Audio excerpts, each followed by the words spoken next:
জয় গুরু। আত্মজ্ঞান সন্ধান চ্যানেলে আপনাদের সবাইকে স্বাগত জানাই। নমস্কার শ্রোতা বন্ধুরা। শ্রীমদ্ ভাগবত গীতার পাঠ, দ্বিতীয় অধ্যায় সাংখ্যযোগ।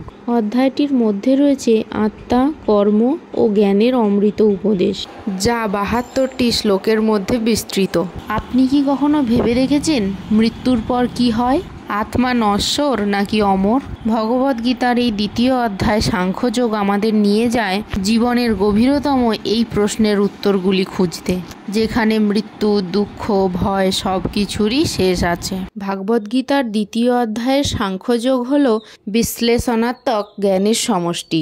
এই অধ্যায়ে অর্জুন আবারও তার সামনের পরিস্থিতি মোকাবিলায় তার অক্ষমতা প্রকাশ করেছেন এবং যুদ্ধের দায়িত্ব পালন করতে অস্বীকার করেছেন।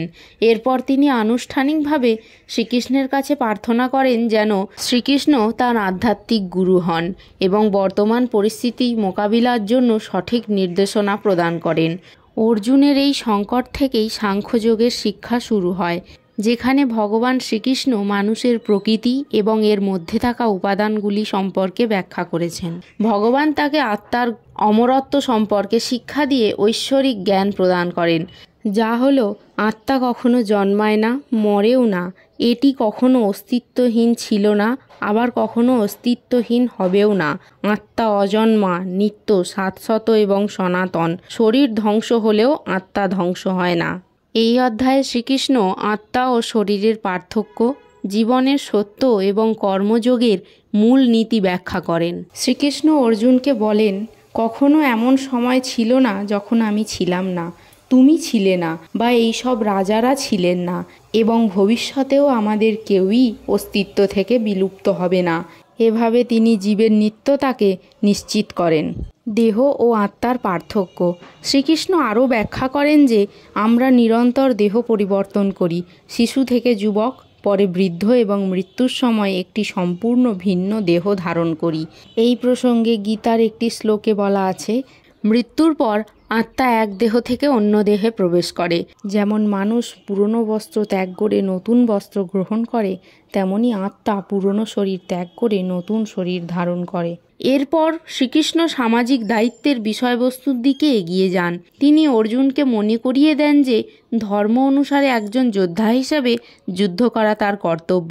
তিনি ব্যাখ্যা করেন যে নৈতিক কর্তব্য পালন করা এমন একটি পুণ্যের কাজ যা স্বর্গের দরজা খুলে দেয়, কিন্তু কর্তব্য থেকে মুখ ফিরিয়ে নেওয়া কেবল অবজ্ঞা এবং কুখ্যাতি বয়ে আনবে। মহাজাগতিক স্তরে অর্জুনকে অনুপ্রাণিত করার পর শ্রীকৃষ্ণ কর্মযোগের জ্ঞানের গভীরে প্রবেশ করেন। তিনি অর্জুনকে ফলের প্রতি আসক্তি ছাড়াই নিঃস্বার্থ কর্তব্য পালন করতে অনুপ্রাণিত করেন। তিনি ফলাফলের আকাঙ্ক্ষা ছাড়াই কর্ম সম্পাদনের বিজ্ঞানকে বুদ্ধিযোগ বা বুদ্ধির যোগ বলে অভিহিত করেন। শ্রীকৃষ্ণ তাকে বলেন, কিভাবে একজন স্থির জ্ঞানী মানুষ হয়ে একজন ব্যক্তি আসক্তি, ভয় এবং ক্রোধ থেকে মুক্ত হন এবং সমস্ত পরিস্থিতিতে তার ইন্দ্রিয়গুলি তার নিয়ন্ত্রণে আসে। অর্জুন একজন অবিচল জ্ঞানী ব্যক্তির বৈশিষ্ট্য জানতে চান এবং তার মন চিরকাল ভগবানের ভক্তিতে মগ্ন থাকে। এরপর তিনি ব্যাখ্যা করেন কিভাবে মানসিক যন্ত্রণা, কাম এবং লোভ বিকশিত হয় এবং কিভাবে এইগুলো নির্মূল করা যায়। মনকে কর্মের ফলের আকাঙ্ক্ষা থেকে বিরত রাখার জন্য বুদ্ধিমত্তা ব্যবহার করতে হবে। এই অনুভূতির সাথে সম্পাদিত ক্রিয়াগুলি বন্ধন থেকে মুক্তিতে রূপান্তরিত হয়। দুই প্রকারের মানুষ সাংখ্যযোগে ভগবান শ্রীকৃষ্ণ বিভক্ত করেছেন। প্রথম প্রকারের মানুষ তাদের ভৌতিক ইচ্ছাগুলি পূরণ করার জন্য যে কোনো কিছু করতে প্রস্তুত থাকে, আর দ্বিতীয় প্রকারের মানুষ তাদের ইন্দ্রিয়গুলিকে নিয়ন্ত্রণে রেখে ইচ্ছাগুলিকে আত্মসাৎ করার দৃঢ়তা রাখে।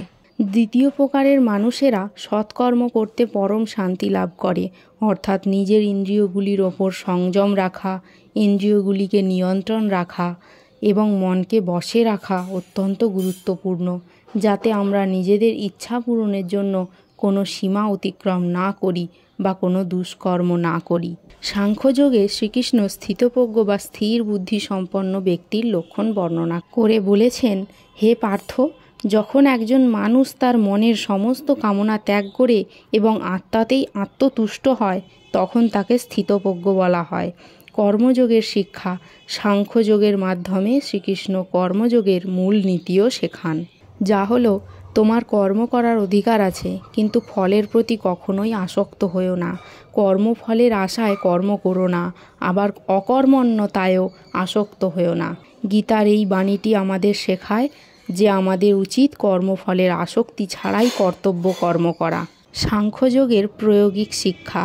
শ্রীকৃষ্ণ অর্জুনকে বলেন যে যখনই মানুষ অনুভব করে যে দুঃখ বা বিষাদ তাকে আচ্ছন্ন করেছে, তখন তাকে সাংখ্যযোগ অর্থাৎ পুরুষ প্রকৃতির বিশ্লেষণ করা উচিত।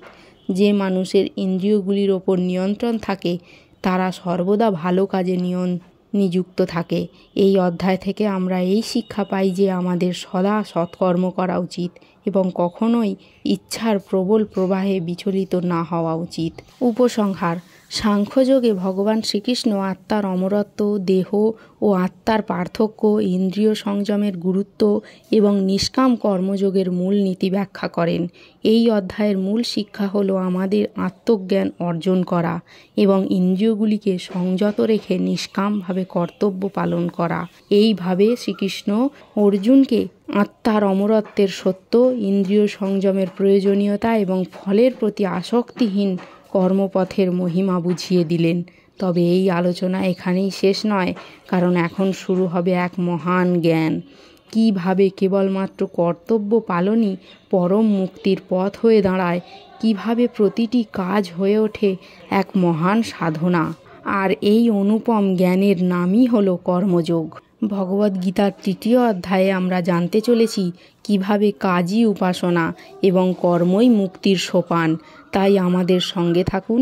পরবর্তী পর্বে মিলবে গীতার সেই অমূল্য শিক্ষা যা আজও কোটি কোটি মানুষের জীবন বদলে দিতে সাহায্য করছে। ধন্যবাদ। পরবর্তী ভিডিওতে 2য় অধ্যায়টিকেই আমরা সম্পূর্ণ বিস্তারিতভাবে সমস্ত শ্লোক, অনুবাদ ও ব্যাখ্যা সহ আলোচনা করব। এই পাঠ ও আলোচনাগুলি ভালো লাগলে সকলের সাথে ভিডিওগুলো শেয়ার করে দেবেন, লাইক করবেন, কমেন্ট করবেন এবং সাবস্ক্রাইব করে পাশে থাকার অনুরোধ রইল।